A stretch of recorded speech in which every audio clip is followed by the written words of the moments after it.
Muy buenos días o muy buenas tardes, según cuando sintonice en este espacio que sería el segundo de la clínica jurídica que realiza en este curso académico 2020-2021, el programa Clínica Jurídica en el Aire, pues donde vamos sabiendo sobre todo lo que se hace en la Clínica Jurídica de Acción Social de la Universidad de Salamanca, que tiene unas líneas de actuación bien definidas, como la línea de discapacidad y de dependencia que coordina la profesora Lourdes Santos, que ya se encuentra, Santos Pérez, que ya se encuentra por aquí con nosotros. Buenos días, Lourdes. Hola, buenos días, Elena, o buenas tardes, ¿verdad? Dependiendo de cuándo nos sintonicen. Y bueno, encantada de estar otra vez de nuevo contigo y con el resto de los oyentes. Bueno, aunque sea así de esta manera, Lourdes, que no es la habitual, porque siempre grabamos ahí en el estudio de la radio, hacemos el programa en directo y este año las circunstancias, pues, de todas maneras se ha podido gestionar y eso también es lo importante, ¿no? Por supuesto, además la radio nos ha acompañado también especialmente durante todo el periodo de confinamiento. Habéis tenido un papel fundamental a la hora de comunicar y de informar, de manera que habéis estado ahí donde había que estar. Muchas gracias. Muy bien, pues muchísimas gracias a ti, Lourdes, siempre tan amable. ¿Por qué no nos comentas qué se ha hecho? Bueno, primero coméntanos o preséntanos al resto del equipo, al resto de tu equipo, que creo que no está todo aquí, pero todas las que están sí que son. Sí, exacto. Bueno, el equipo este año lo integran 8 estudiantes, hemos ampliado el número de personas. Inicialmente, ¿verdad? En las ediciones anteriores cada grupo lo integraban 6 estudiantes y en este caso hemos incorporado a 2 estudiantes más. Nos acompañan 3 de ellas, o de las otras 3 personas no han podido estar, pero creo que hay una buena representación, ¿verdad? Nos acompaña Emma Rodríguez Medina, Esmeralda García Cerrudo y Montserrat Arroyo Sánchez. Si queréis también presentaros. Encantada de conoceros a las 3 y por supuesto un saludo a esas otras 3 que no han podido. Esas otras son también chicas, Lourdes, son no todas chicas. Mujeres, sí, mujeres al poder. Mujeres al poder. Bueno, pues encantada de conoceros, chicas. ¿Por qué no, para empezar, por ejemplo, tú, Emma, que te tengo ahí en la parte de arriba de la pantalla, cuéntanos un poco por qué llegaste a la Clínica Jurídica de Acción Social de la Universidad de Salamanca, qué estás estudiando en la universidad y por qué pensaste que podías hacer algún tipo de actividad en la Clínica Jurídica de Acción Social? Hola, buenas. Bueno, yo soy estudiante de Derecho y me apunté a la clínica porque se me hizo muy atractivo. Ya desde primero siempre nos han dado algún seminario, charla, sobre todo Antonia Durán siempre pues lo comenta en todos los lugares en los que va y al final tenía muchas ganas de conocerla y el año pasado cuando estábamos en tercero nos hicieron una charla sobre las optativas, el TFG y demás y ahí nos presentaron la clínica jurídica. Y a mí la verdad que me gustó mucho. Yo elegí como primera opción esta línea y es la que me tocó afortunadamente, porque era de las que más, como la que más social me parecía, como la más, como que no había tratado mucho sobre ello en la carrera, entonces me parecía como una buena manera de formarme más y es un mundo como, pues de lo poco que he dado, ¿no? Durante estos cursos me ha parecido interesante. Así que nada, pues aquí estoy y aprendiendo mucho, la verdad. Eso te quería comentar, si ese objetivo fundamental que tú tenías, esa ampliación de conocimientos que en la carrera no habías conseguido, lo has tenido en este proyecto de la Clínica Jurídica. Sí, sí, totalmente. Bueno, y como expondremos después con los seminarios te dan una formación muy profunda dentro del tiempo que tenemos. Disculpadme. Alberto, nada, que me mande el archivo cuando puedas, por favor. Venga, que es que estoy grabando, perdona, Alberto, hasta ahora. Tenía que hablar con él porque es que me ha mandado un programa que no tiene contenido y entra dentro de un rato, así que sí, venía sin contenido.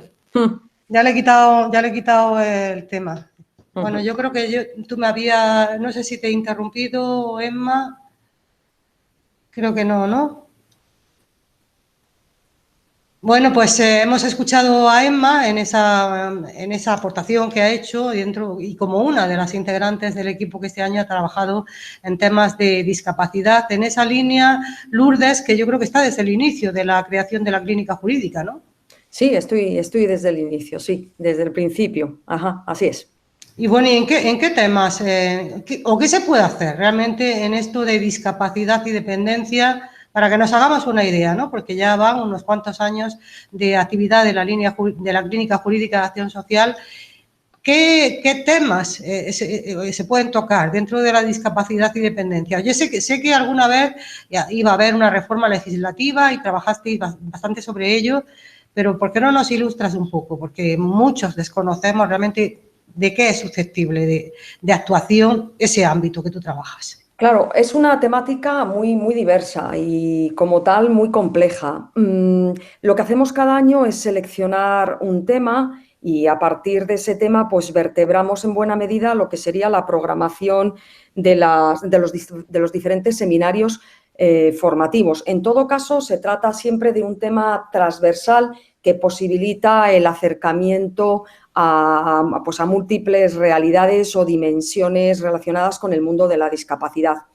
Este año lo que hemos hecho es que, aprovechando los 14 años de la ratificación por parte del Estado español, del Gobierno español, de la Convención de los Derechos de las Personas con Discapacidad, lo que hemos hecho es, de alguna manera, analizar cuál ha sido el grado de implementación de la Convención, cuáles han sido los logros alcanzados y cuáles han sido también las dificultades observadas a la hora de implementar la Convención dentro de lo que sería nuestra legislación interna. En todo caso, en este año, como lo que hacíamos era, de alguna manera, someter a escrutinio un texto normativo muy relevante como es la Convención, ello nos ha permitido abordar temática muy diversa relacionada toda ella con el mundo de la discapacidad.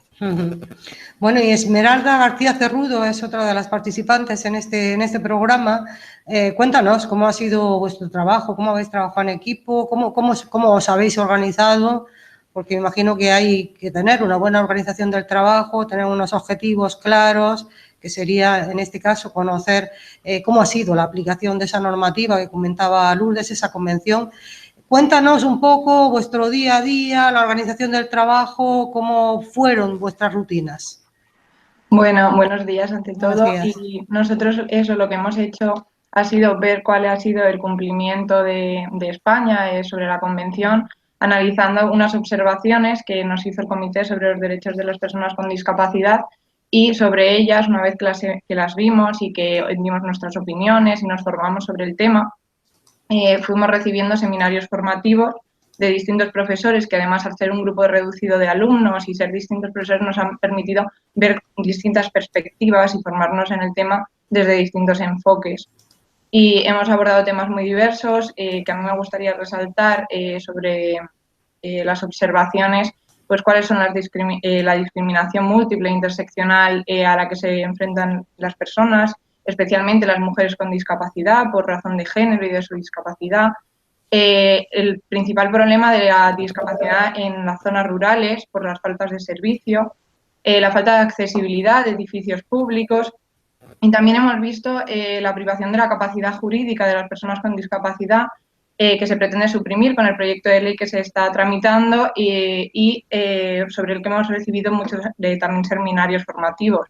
Entonces, poco a poco hemos ido formándonos sobre el tema y creando nuestras opiniones, viendo los principales aspectos a mejorar y en los que se debe incidir para adaptar nuestra legislación y nuestro ordenamiento a la Convención. Porque estamos incumpliendo mucho de esa convención, Esmeralda. En buena parte sí, la verdad. Sí que desde el comité han resaltado aspectos positivos, como fue la modificación de la ley orgánica del régimen electoral general para garantizar el derecho a voto de las personas con discapacidad y también la modificación de la ley de enjuiciamiento criminal y del Código Penal, pero sí que es cierto que hay muchos aspectos que mejorar y sobre los que debemos concienciarnos y avanzar. También quería preguntaros, el hecho, sois todas mujeres, ya lo hemos comentado, los que habéis participado este año en esta línea de discapacidad y dependencia, si es diferente también la situación de la mujer discapacitada con respecto al hombre que tiene alguna discapacidad, si se da también esa brecha de género también en este ámbito de la discapacidad. Montserrat, que no te has estrenado todavía. Hola, buenos días. Hola. Pues la verdad es que sí, porque si ya sin ser discapacitado vemos que pues todo el tema de la brecha salarial entre hombres y mujeres, pues si encima eso tú le sumas que eres mujer y además cuentas con una discapacidad, pues todo eso es todavía mayor. Y es más, entre las recomendaciones y tal hay una acerca de la protección social y habla pues de los mayores niveles de pobreza que hay entre mujeres y sobre todo mujeres discapacitadas por la dificultad que tienen para poder encontrar trabajo. Entonces, sí. Lourdes, yo quería preguntarte una cosa, porque a mí me llama mucho la atención y además yo veo que habéis tenido algún seminario formativo o alguna entrada al blog, mejor dicho, con el tema de la esterilización de las mujeres con discapacidad, que es a mí un tema que me llama muchísimo la atención y seguro que tú nos puedes ilustrar cómo se encuentra en este momento el asunto. O sea, una persona, una mujer discapacitada tiene que ser esterilizada por ley, ¿cómo está ese asunto? Bien, bueno, en su momento habría que entender un poco cuál ha sido el camino que se ha seguido en nuestro país. Hace unos años se consideró que quizás la principal reivindicación para este colectivo era el ejercicio precisamente de los derechos sexuales y reproductivos, es decir, que el ejercicio de esos derechos no estuviese asociado a la maternidad. Eso supuso en su momento, hay que valorarlo, un avance social importantísimo porque se reconoció efectivamente la posibilidad de que una mujer con discapacidad pudiese hacer uso de los derechos sexuales y reproductivos sin vincularlo a la maternidad. Eso comportó la introducción en el Código Penal de la autorización para practicar esterilizaciones a mujeres con discapacidad. Sin embargo, con el transcurso del tiempo, en buena medida, yo creo que a partir de una reflexión profunda que ha tenido lugar dentro del movimiento de las personas con discapacidad, en particular de las mujeres, hay un movimiento feminista muy fuerte dentro del colectivo de las personas con discapacidad, que lidera sobre todo la Fundación Mujeres de CERMI, pues se reivindicó también el derecho a ser madres, es decir, la posibilidad también de que una mujer con discapacidad, con los apoyos necesarios, pudiese ser madre. Y efectivamente esa ha sido una lucha que se ha mantenido durante los últimos años, durante los últimos tiempos y que ha desembocado este año precisamente con la supresión de ese artículo. Y, por tanto, se ha autorizado, es decir, ahora se posibilita que, en este caso, una mujer con discapacidad pueda ser madre, pues prestándole los apoyos que le sean necesarios. Es decir, ahora se reivindica también el derecho a ser madres. Algunas de las estudiantes pues precisamente elaboraron una entrada al blog, ¿no? Donde trabajasteis de forma más pormenorizada esta cuestión, ¿verdad? Y reivindicabais al mismo tiempo la necesidad de que quizá fuese la primera columna, vamos a decirlo así, ¿no? O el primer pilar de una reflexión más poderosa, ¿verdad? A propósito, de nuevo, sobre el ejercicio de los derechos sexuales y reproductivos de las mujeres con discapacidad, que parece todavía un tema tabú en nuestra sociedad. Bueno, yo creo que y sobre todo mucho que comentar y mucho que hablar en torno a él, ¿no? También para saber qué conocen qué opinan las personas implicadas. Quiero decir, si una persona discapacitada quiere ser madre, supongo que no hay ningún tipo de norma que se lo impida, Lourdes. Puede ser perfectamente en este momento. Sí, en este momento ya sí. Y de hecho, incluso han sido ya muy criticadas, insisto, hay que ver también la perspectiva histórica. Fue muy criticada esa norma, que creo que en su momento supuso un avance importante, pero hoy en día el movimiento feminista ha avanzado en sus reivindicaciones. Y ahora es muy importante, reivindican el derecho a ser madres. Yo creo que detrás hay la sombra, ¿no?, que se planteó durante mucho tiempo del aborto eugenésico, ¿verdad? Y ahora, bueno, se reivindica también la posibilidad de que mujeres con discapacidad pues, puedan acceder en igualdad de derechos también a la maternidad.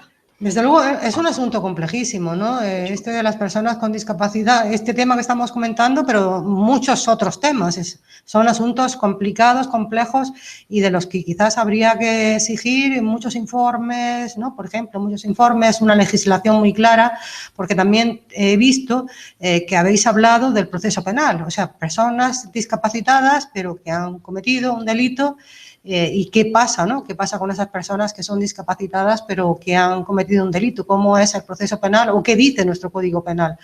También yo creo que todo esto también dice mucho del Estado, en qué tipo de Estado nos encontramos. No sé si alguna de vosotras se atreve a comentarme qué pasa en estos casos de persona discapacitada. Emma quiere comentarlo, coméntalo Emma, también para que lo conozcan los oyentes. Bueno, pues en este caso también está dentro de toda la reforma que se está queriendo llevar a cabo, está toda la reforma civil, pero también hay una parte de SERMI, Plena Inclusión y otro tipo de pues, estas asociaciones que están buscando todos estos cambios dentro del derecho procesal según lo que la Convención llama lo que sería el modelo social, que es todo lo que ha estado comentando la profesora Lourdes Santos sobre permitir que esas personas tengan pues mayor autonomía, como todo lo que hemos hablado de la esterilización, ser madre, con los sistemas de apoyo que requieran. Entonces, respecto de esto, lo que se ha visto que ocurre en España es que muchas veces hay una protección, podríamos decir, excesiva hacia las personas con discapacidad, incluso dentro del proceso sean víctimas o sean acusados, en el que no se les permite pues, actuar como cualquier tipo de ciudadano. No tienen los mismos derechos judiciales, no son parte del proceso a la hora de declarar, de pues tomar parte en las pruebas, pues muchas pruebas sobre reconocimiento, muchas veces el testimonio, como que no se les tiene en cuenta ni su opinión, ni su vivencia, ni de un lado ni del otro, y eso al final está vulnerando la tutela judicial efectiva. Entonces, por eso hemos tratado este tema y respecto de la entrada del blog, se está intentando pues llevar a cabo distintos cambios que garanticen esa tutela judicial, que se sobre todo eso, pues a lo mejor en un reconocimiento o a la hora de hacer un testimonio que se cuente con profesionales de lo que sería pues tanto la psicología forense, la psicología jurídica, para que poder valorar mejor el testimonio de esas personas y que tengan pues como cualquier otra persona, el derecho a declarar. Y el derecho a un juicio justo que también pasa por eso. Sí, sí, sí. Desde luego que sí, bueno, pues desde luego la materia es muy compleja y hablabas tú de apoyos, ¿no? Que en algunos casos parece que se les apoya demasiado y otros que no, o un apoyo malentendido. Pero veo que la normativa, Lourdes, quizás, y como ocurre en otros aspectos, ¿no? Que la normativa parece como muy avanzada y que va muy bien, pero luego se va uno a la realidad a la realidad de los hechos y a cómo funcionan las cosas y ese ya es otro cantar, ¿no? Seguramente haría falta, yo no sé si, por ejemplo, estamos en una universidad, la labor de formación de profesionales, por ejemplo, esta experiencia de la clínica jurídica que Emma, Montserrat y Esmeralda podrían decir que les ha servido de mucho, que profesionalmente, incluso si se van a dedicar a ello, les ha servido de mucho, pero no sé si esas experiencias de este tipo menudean en la universidad o las carreras preparan para este tipo de contingencias o de situaciones. ¿Cuál es tu visión, Lourdes? Bien, yo creo que efectivamente son cuestiones que deben estar en la academia, que deben estar en la universidad. Además, me parece que por distintas razones. Además de la relevancia social, yo creo que la educación, o en este caso nuestra universidad, debe apostar también especialmente por colectivos más vulnerables. Creo que ese es un compromiso social que tiene la universidad, que tenemos nosotros y que tienen también nuestros estudiantes. Toda la comunidad universitaria, creo que desde esa vocación de servicio público estamos llamados a prestar atención y a escuchar y articular las demandas de aquellos colectivos más vulnerables, entre ellos las personas con discapacidad. Desde luego es un desafío muy poderoso el que plantean en principio la dependencia y el mundo de la discapacidad desde el punto de vista, por ejemplo, de lo que sería la formación jurídica, porque una buena parte de las cuestiones sobre las que se han asentado, conceptos jurídicos básicos sobre los que hemos asentado parte de nuestra disciplina, reciben ahora el desafío de las personas con discapacidad. De ahí la introducción a la reivindicación de reformas nada banales en materias fundamentales, como puede ser, como decían las estudiantes, la capacidad jurídica, el ejercicio de derechos, el límite de lo que sería la actuación del Estado a la hora de acordar medidas paternalistas, es decir, hasta dónde se justifica la adopción por parte del Estado de medidas paternalistas razonadas y cuando finalmente lo que estamos haciendo es sustituyendo la autonomía de las personas. Pero insisto, Una universidad como la nuestra, con un servicio público, desde luego debe ser el altavoz de estos colectivos y, por supuesto, como formadores y los propios estudiantes como futuros profesionales están llamados a articular esas demandas y a prestar un servicio a estos colectivos. Y hablando de la formación, y vinculado a ese tema de la formación, también quien vosotros quiera responder, porque seguro que también lo sabéis, ¿cómo están esas personas con discapacidad? ¿Tienen hueco en el sistema educativo español? ¿Cómo suele ser la formación? Porque la formación es básica para vosotros, para las personas con discapacidad, para todo el mundo la formación es básica. No sé si veis que existe un sistema educativo justo que los integra, a la vez que es consciente de sus diferencias. Ahora además tenemos una ley ahí a la vista, ¿no? El próximo curso habrá una nueva ley de educación. No sé si este tema lo habéis tratado vosotros en estas jornadas o en estos trabajos, y si no lo habéis tratado las alumnas, pues que me responda la profesora, que seguro que lo sabe. Cualquiera de vosotros.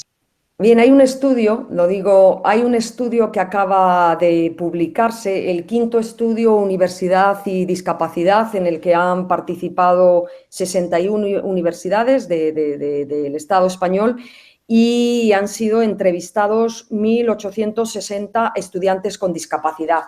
El estudio se ha publicado hace apenas 7-10 días y creo que mañana se presentaban los resultados. ¿Cómo salimos de parados o de bien parados o de mal parados la universidad? Salimos, vamos a decirlo, mejor parados en relación con estudios precedentes. Estoy hablando de un 5º estudio, pero aún así tenemos todavía yo diría muchos retos, muchos desafíos. Por citar algunos, tenemos todavía problemas de accesibilidad importantes, barreras arquitectónicas. Sin ir más lejos, ¿verdad? El otro día en un medio informativo de nuestra ciudad, una estudiante del grado de medicina con discapacidad física, pues denunciaba la existencia de algunas barreras arquitectónicas para poder acceder a determinadas aulas de la Facultad de Medicina, sin ir más lejos. Es decir, tenemos problemas de accesibilidad todavía, de barreras arquitectónicas.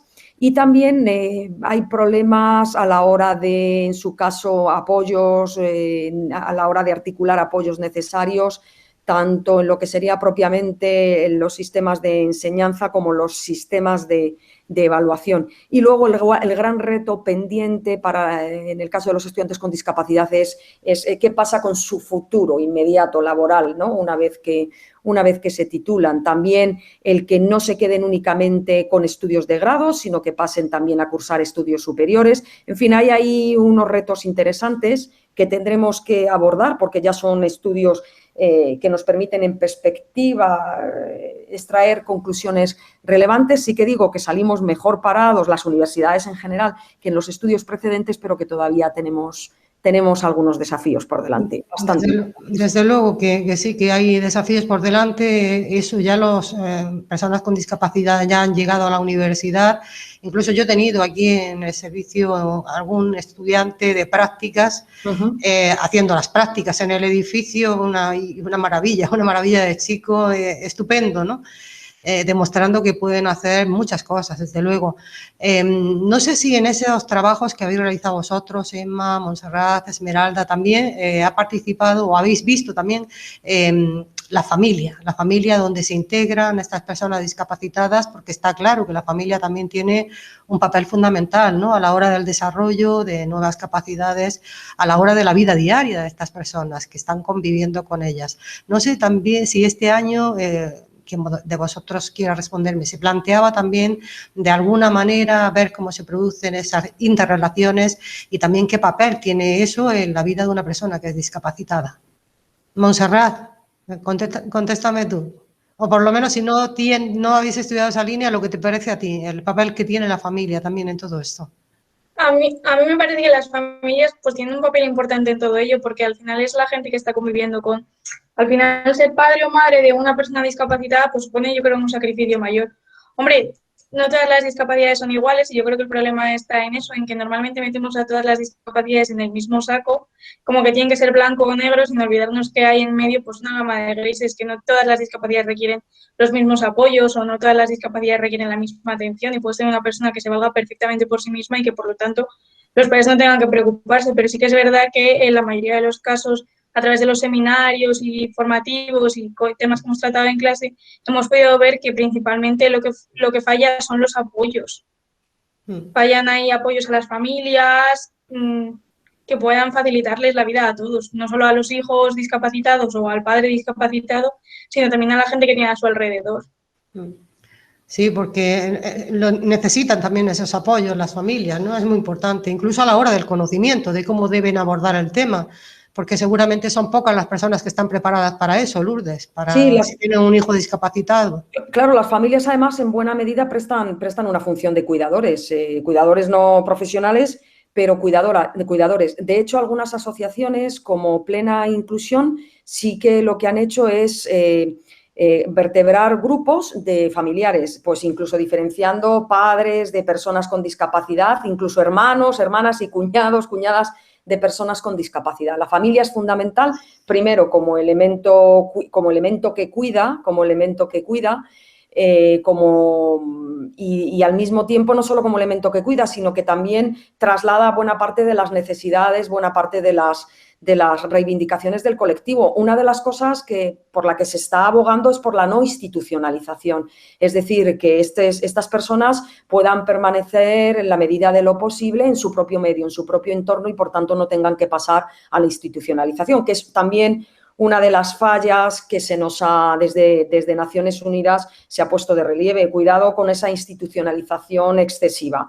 La gente tiene que vivir en su medio, en su entorno, pero para eso necesitan las familias formación, necesitan preparación, necesitan apoyo, necesitan reconocimiento. No deja de ser ahora, ¿verdad?, un problema muy serio el que se está planteando con el tema de la vacunación, por ejemplo, que las personas con discapacidad, no todas también, aquellas personas que tienen una discapacidad de nivel 3 sí que hayan sido vacunadas, pero los cuidadores no profesionales, que son una parte importante, no hayan sido vacunados. No tiene ningún sentido. Eso nos llevaría a todo el problema de los cuidados, los profesionales o los no profesionales y cómo encararlos. Pero hoy en día las familias son fundamentales como cuidadores y como canalizadores de necesidades y reivindicaciones. Si lo que queremos es que no estén en instituciones, es decir, que tengan la vida lo más integrada, lo más normal posible en una comunidad, viven en familia, de manera que las familias necesitan formación y necesitan apoyo. Desde luego, ¿no? Y porque yo creo también en está este aspecto muy institucionalizado, Lourdes, pues yo creo que eso se daba mucho en el pasado, ¿no? Que tenías un hijo o una hija discapacitada, incluso sin saber, sin conocer el grado de discapacidad que tenía, solamente porque era un poco diferente al resto de hermanos, yo creo que se han producido a veces situaciones injustas y que por falta de garantías jurídicas, personas que han pasado toda su vida ingresados en una institución cuando realmente podrían haber llevado una vida bonita, una vida buena. Una vida buena. Y fíjate, todavía quizá esta cuestión en relación con lo que sería, como apuntaba Montserrat, determinados tipos de discapacidad, como puede ser la discapacidad psíquica o física, hemos avanzado mucho, pero sí que aprovecho este momento para decir que hay un problema con las personas que presentan discapacidad psicosocial, es decir, que tienen enfermedad mental. Todavía hoy sigue habiendo una institucionalización excesiva. Ahora mismo se está proyectando en Alicante un macrocentro donde se pretende derivar a personas con este tipo de discapacidad que han podido cometer un delito y, bueno, yo creo que ahí se reproducen, en fin, ciertas cuestiones, ciertas amenazas que creíamos que estaban superadas. Aún todavía el riesgo de institucionalización en mal sentido, entendida en mal sentido, es muy elevada en el caso de las personas con enfermedad mental. Bueno, pues porque desgraciadamente la historia no es una línea recta que va avanzando siempre para un mayor progreso, sino que siempre hay vueltas atrás, ¿no? Si no, podríamos estar muchísimo mejor en este año 2021. Otro asunto que también quería comentar y que me interesa vuestro criterio, ya que estáis trabajando en este tema, ha habido una temporada al menos donde esto de la discapacidad ha sido incluso, ha estado de moda. de moda esto de la discapacidad y, bueno, hay muchas muestras, ¿no? En anuncios, incluso en películas. Yo creo que recordaréis la película Campeones, ¿no? Con personas discapacitadas. Yo creo que esto se ha elevado algunas veces a nivel de moda. Pero no sé cuál es vuestro criterio. Quizás opináis que es muy importante esa visibilidad, esa visibilización. Me gustaría saber lo que opináis, vuestra opinión sobre esto. Emma. Bueno, yo creo que una cosa que hemos hablado y debatido todas en los seminarios y que tiene que ver con esto es que obviamente la representación es importante, pero a veces es preocupante hasta dónde llegue. Y nos referimos un poco a la politización, ¿no?, de todos estos temas. Entonces sí que es verdad que a nosotras nos ha preocupado algunas cosas de las reformas que se han hecho o de la manera en la que se han querido como, pues eso, hacer ciertas políticas públicas o hacer ciertos actos que realmente, pues desde nuestro punto de vista te hacen preguntarte si se están haciendo las cosas por esas personas o si se están haciendo porque está muy bien colgarse ciertas medallitas.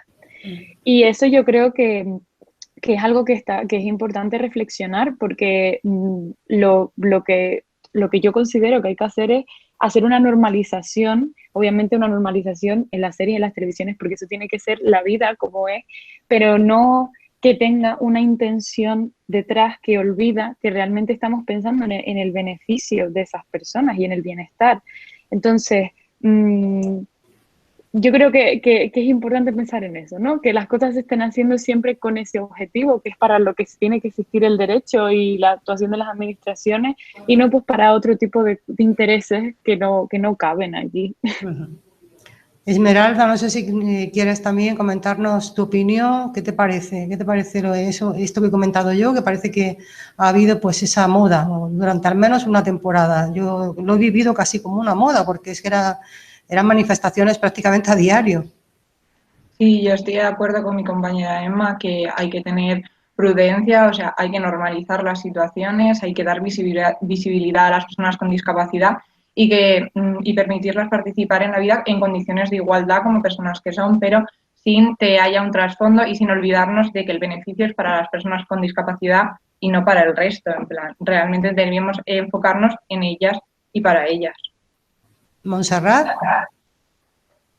Sí, desde luego estoy totalmente de acuerdo con lo que han dicho tanto Esmeralda como Emma, porque nosotros es verdad que en los distintos seminarios hemos tratado todos estos temas y al final llegamos todas a la misma conclusión, y es que es un colectivo pues que le tienes que dar visibilidad y tú tienes que hacer consciente a la gente que tiene alrededor de que esta gente existe, de que esta gente tiene una serie de problemas a los que no estamos adaptados, ni siquiera somos conscientes de ellos.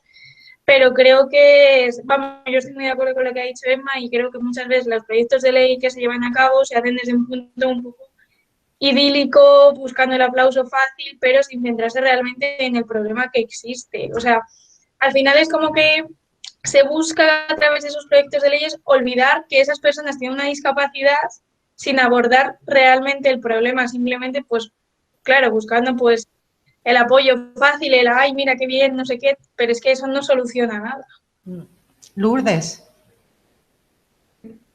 Pues efectivamente, claro, es un arma de doble filo, ¿no? El que, bueno, es verdad que las películas lo que hacen es, bueno, acercar una realidad. En ese sentido es positivo. Lo que pasa que a veces, claro, la realidad que acerca es demasiado amable, es demasiado idílica. Y quizá ahí, por una parte, sí que conseguimos ese acercamiento, pero demasiado amable, demasiado idílica. Yo creo que habría que aprovechar, pues, bueno, cuando igual que hemos creado ya un estado general, ¿no?, en el que, bueno, de opinión, en el que, en fin, esta gente existe, nos acordamos, pues mira, si tengo el vecino o tengo el que vive más arriba o veo a los de Aspace que salen a darse una vuelta por el barrio por el que vivo y demás, pero una vez que hemos conseguido ya esto, claro, hay que acometer ya otro tipo de actuaciones, como dicen las estudiantes, actuaciones mucho más rigurosas y que entrañan tiempo, entrañan reflexión, porque son actuaciones enormemente complejas, donde están además involucrados derechos y libertades fundamentales y la posibilidad de limitar, restringir en base a razones paternalistas, justificadas. Bueno, como decía antes, creo que la barrera es fácil, pero yo aprovecharía, una vez que hemos creado un estado de opinión favorable, pues para poner sobre la mesa cuáles son las grandes cuestiones a debatir. Yo, si me permites, Elena, hay una cuestión sobre la que prácticamente no se ha hablado. Se aprobó recientemente la ley de eutanasia, como sabemos, que tenía un consenso amplio por parte de la población, pero yo no quiero dejar pasar la oportunidad para decir que CERMI, que es una de las asociaciones más fuertes de defensa de los derechos de las personas con discapacidad, han pedido al defensor del pueblo que formule un recurso de inconstitucionalidad, porque quizá las razones que pueden aducirse en su caso para solicitar la eutanasia son razones que podrían invitar a pensar que la eutanasia puede deberse a razones vinculadas a la discapacidad. De manera que las legislaciones necesitan reflexión, necesitan debate. O sea, aprovecho simplemente... Bueno, tú lo has dejado ahí ya encima de la mesa. Bueno, pues menudo tema nos dejas ya ahí encima de la mesa. No sé si os apetece, Emma, Montserrat, Esmeralda, también expresar vuestra opinión en ese sentido. Yo creo, yo voy a decir mi opinión, no tengo ningún problema en decirla. Yo sí que apoyo esa ley de la eutanasia, porque ha habido personas que han muy mal morido cuando realmente no tenían ninguna otra posibilidad ya en su vida, ¿no? Y les han obligado pues a mal morir o incluso implicar a otras personas que luego han podido ser culpables o culpadas por haberle prestado esa asistencia al suicidio. Entonces yo creo que esa ley, a mí me parece que es una ley buena, pero claro, esto que tú planteas, Lourdes, no sé si la ley en ese sentido se puede prestar, se puede prestar a que se pueda dar ese conflicto o esa lectura. O sea, son leyes como que efectivamente yo creo que tienen un fin muy valioso, que creo que es el fin, Elena, que tú has comentado. Es decir, necesitamos, bueno, que el buen vivir desemboque en un buen morir, indudablemente. Ahora bien, son leyes, insisto, que requieren un trabajo técnico importante, requieren también escuchar a ciertos colectivos, pues para evitar problemas. Francamente, yo creo que la ley presenta problemas, porque a la hora de definir qué es un sufrimiento irreversible, también, por ejemplo, el Colegio de Psiquiatras, la Sociedad Española de Psiquiatría, se ha manifestado también con ciertos recelos. Parece que personas aquejadas de una enfermedad mental, como puede ser una depresión, ¿verdad?, que padecen un sufrimiento aparentemente irreversible, sería como dejarlo en manos de un diagnóstico que puede que no sea definitivo. Yo creo que el fin es valioso y es noble, pero la puesta en práctica de la norma puede ser problemática, Bueno, lo que sí que hay que exigir es todas las garantías, ¿no? Porque fíjate, claro, si no hay garantías estaríamos en un estado peligroso, ¿no? Claro, podríamos estar en peligro cualquiera, ¿no? Si no hay todas esas garantías de respeto a la vida humana y la vida humana sobre todo, ¿no? Es el principal valor. Emma, Montserrat, Esmeralda, no sé de qué carrera sois. Emma, por ejemplo, ¿tú qué has estudiado en la Universidad de Salamanca? Porque de Salamanca no eres. No, pero lo llevo aquí ya 4 años y justo da la casualidad de que tanto Esmeralda, Montserrat como yo somos las de Derecho. Somos 3 de Derecho en la línea y somos las que hemos podido venir hoy, así que las 3 estamos en Derecho. Las 3 de Derecho, bueno, pues a juristas como vosotros, que supongo que estáis ya prácticamente concluyendo, ¿no?, vuestro paso por el grado. Una actividad de este tipo, ¿qué os aporta? ¿En qué os ha hecho mejores? ¿Qué determinado tipo de casos cuando os lleguen? Si es que abrís un bufete. Este conocimiento, ¿en qué os puede servir de cara a futuro? Porque yo sé que los estudiantes, cuando os metéis en una historia, queréis utilidad, queréis emplear bien vuestro tiempo para más conocimiento, para que os haga más diestros para algún tipo de actividades. Contadme un poco lo que puede haber supuesto para vosotros este periodo de formación, que yo creo que también es muy práctico, todo lo que se hace en la clínica. Cualquiera de vosotros puede comenzar. Me vais a responder las 3, eso sí. Emma, ¿quieres tú? Pues adelante.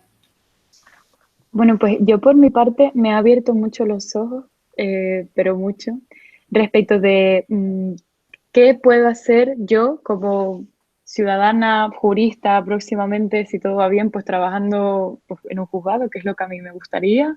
¿Qué puedo hacer yo para poner, pues, aportar mi granito de arena, ¿no? Y a mí, por ejemplo, con la clínica me ha animado a formarme también de otra manera. Estoy haciendo un curso de lengua de signos, por ejemplo. Eh, Estoy, pues, ahora ya, gracias también a la profesora Lourdes, que nos manda mucha información, pues lees mucho, encuentras como, pues, blogs, páginas web, asociaciones que, vamos, hay cosas que no, que tristemente no ves en el día a día y que están sucediendo, aunque tú no lo veas en las noticias ni lo leas. Y a mí eso me ha dado como, ¿cómo decirlo? Como una motivación más a la hora pues, de ser un buen ciudadano y de ser un buen jurista, un buen profesional. Yo creo que lo que somos los operadores jurídicos, como se dice, necesitamos tener en cuenta todas estas dimensiones, porque es que cabe aún más proteger los derechos fundamentales siempre, pero es que ahora aún más si son personas que tienen este tipo de, pues, de circunstancias. Bueno, el conocimiento de la realidad, te ha aportado sobre todo conocimiento de la realidad, ¿no? Montserrat Arroyo, ¿a ti qué te ha aportado este paso por la Clínica Jurídica de Acción Social de la USAL?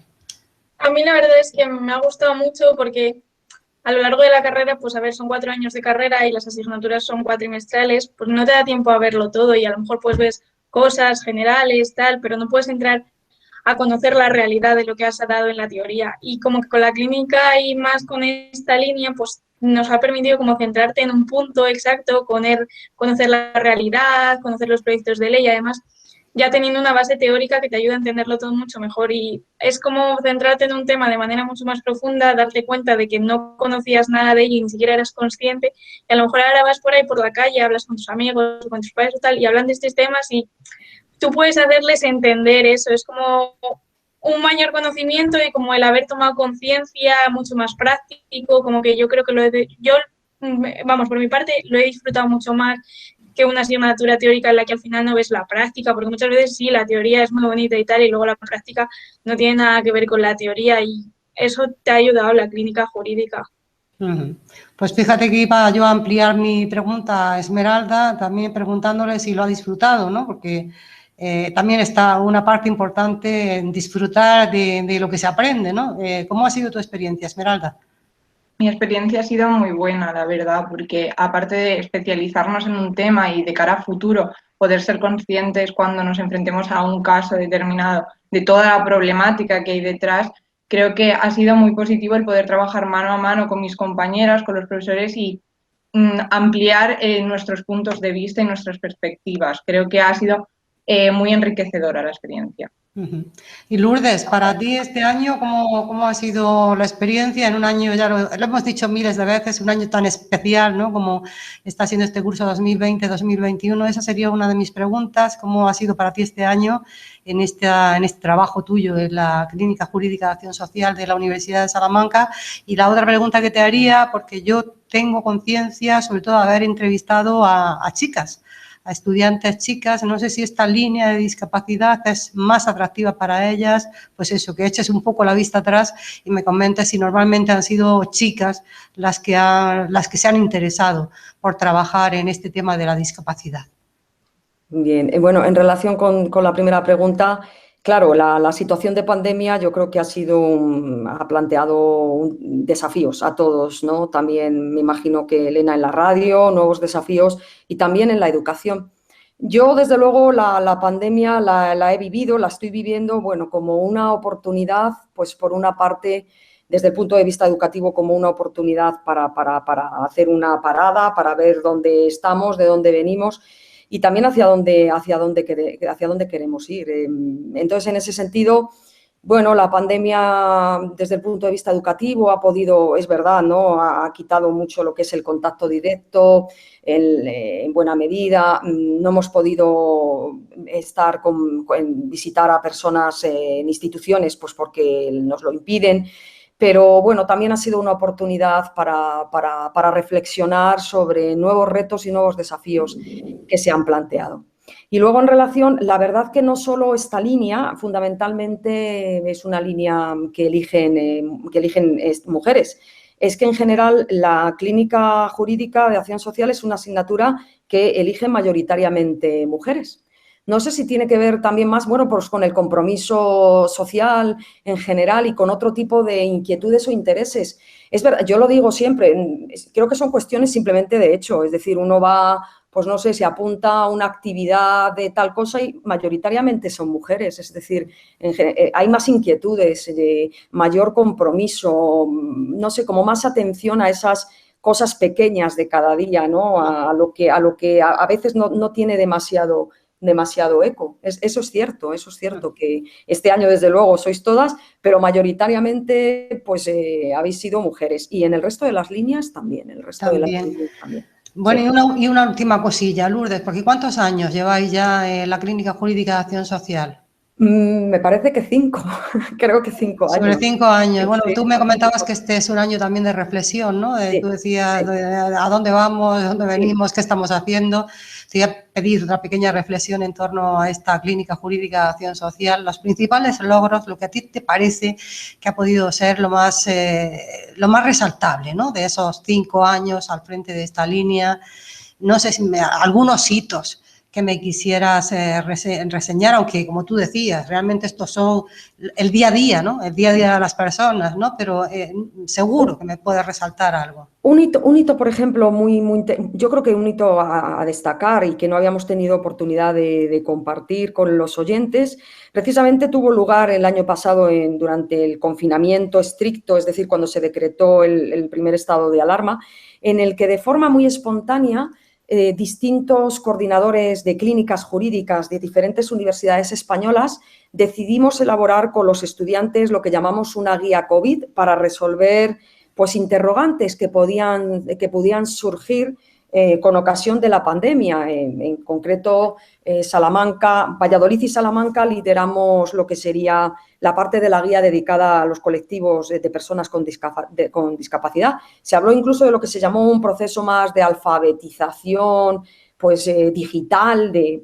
Ese fue un tema muy bonito, muy espontáneo, que surgió a partir de una reunión que tuvimos a través de las redes y que la verdad funcionó muy bien, porque además los propios estudiantes también colaboraron con estudiantes de otras universidades y el hecho de contar con estos medios posibilitó esa colaboración.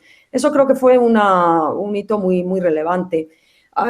También hemos celebrado hace 2 años uno de los encuentros nacionales de clínicas jurídicas que tuvo lugar en Salamanca. Salamanca acogió, éramos además una clínica muy nueva, muy reciente y, bueno, pues asumimos ese reto, ese desafío de organizar y de acoger aquí en nuestras instalaciones y en nuestra ciudad a un grupo de gente pues bastante importante, porque además incluimos no solo los coordinadores de las líneas, sino que también pudieron venir estudiantes. Y yo luego también me quedo pues con los estudiantes con los que hemos podido, la pandemia no nos lo ha impedido, pues una mañana de domingo que participamos en una de las marchas que tuvo lugar aquí de Aspace, que es verdad que es una de esas marchas muy populares que hay en la ciudad de Salamanca, ¿no? Que se celebra en Villamayor. Bueno, pues el hecho de juntarnos fuera del horario de clase, el poder hacer un pequeño paseo, una pequeña carrera, terminar, ¿verdad?, tomándonos, bueno, pues unas cervezas en un bar, pues yo creo que eso también posibilita mucho pues el acercamiento, el que podamos también pues relacionarnos de otra manera. Yo sobre todo resalto esas 3 cosas. Y bueno, también Encarna Pérez, en la actualidad, ¿verdad?, delegada del Gobierno, pues que aquí en Salamanca, pues que estuvo también en los inicios y la verdad que en muchas ocasiones en encuentros oficiales, en algunos discursos, yo la he oído hablar de la clínica jurídica con muchísimo entusiasmo, desde luego. Vaya, y al programa de radio le puso el nombre ella, o sea, Clínica Jurídica en el Aire, porque ella también durante algunos programas gestionó el programa y el nombre se lo puso ella. Sí, una gran entusiasta. Una gran entusiasta. Un abrazo para Encarna si nos escucha, que yo creo que a veces nos escucha también Encarna, saca tiempo también para eso. Claro que sí. Bueno, pues os doy la enhorabuena por este nuevo curso, por este nuevo trabajo en torno a la discapacidad y a la dependencia, que es muy necesario. Lourdes ha resaltado algunos de los logros, de las consecuciones, serían muchísimos más, y el hecho ya de que exista un grupo de estudiantes, de personas que conocen bien sobre la materia, trabajando en torno a ello, pues también va creando, ¿no, Lourdes? Un pozo de investigación sobre la materia que es importantísimo, ¿no? De cara a futuras personas que quieran conocer cómo es el estado de la cuestión. Sin ninguna duda. Yo creo que esa también y espero y estoy segura de que en el ejercicio de sus profesiones tendrán siempre esa mirada más ética y más social, siempre teniendo presente esos colectivos más vulnerables y más necesitados, en este caso, más que de protección, de articulación conjunta de sus necesidades. Sí. Muy bien, pues muchísimas gracias, Emma, Montserrat, Esmeralda, Lourdes, y bueno, a las que no han podido estar esta mañana con nosotros, enhorabuena a todas y hasta una próxima ocasión. Muchísimas gracias. Muchas gracias, Elena, Gracias. como siempre, por tu disponibilidad Gracias. y por tu entusiasmo, desde luego. Muchas gracias. Gracias, un abrazo muy fuerte, hasta luego. Un abrazo, hasta luego.